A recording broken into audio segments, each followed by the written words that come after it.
The mandate of heaven is the doctrine in which China instills power within one ruler, and that ruler has the approval of the gods to hold such power. This includes ruling in such a way that they express positive morals that reflect well upon the gods. This mandate has been in effect since 1064 BCE under the rule of the Zhou dynasty. The mandate of heaven has been proven to be a useful tool that can be used for someone to gain power and authority. Two examples of using the mandate of heaven in order to achieve a position of power can be seen in the Zhou and Qing dynasty.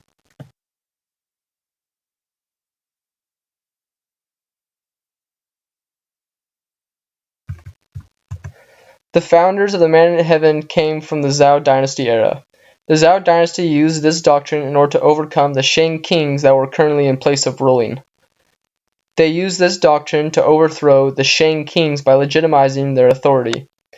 This was done by saying that they had the right to rule according to the gods and that the gods should dictate who has the ability to rule. Rather than following the descendants in the family, this new type of doctrine allowed anyone who was seen as an ideal son of the gods could rule and hold power. The Zhou dynasty also emphasized legitimizing his attack on the Shang kings by proving that they did not live virtuously and that they are not following natural order, according to Fierro, page 69. This also went against Confucius' teaching that whoever did not rule with morals should lose their right to rule by revolution. This is according to the Encyclopedia Britannica.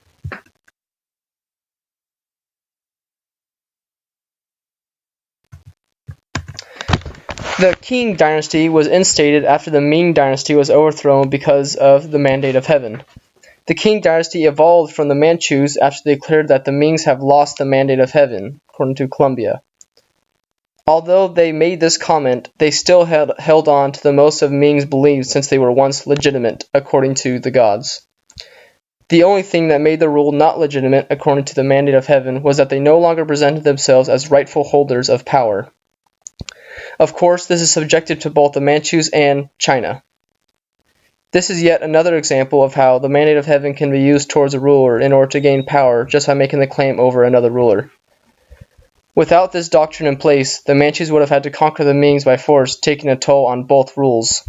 The mandate of heaven allowed for a smoother transition of power and less turmoil inside that dynasty.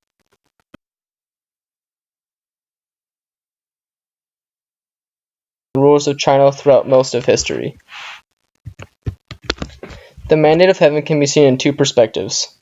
The first being in a positive view, such that a new ruler is crowned with the position of power through a rather less exhaustive means of doing so.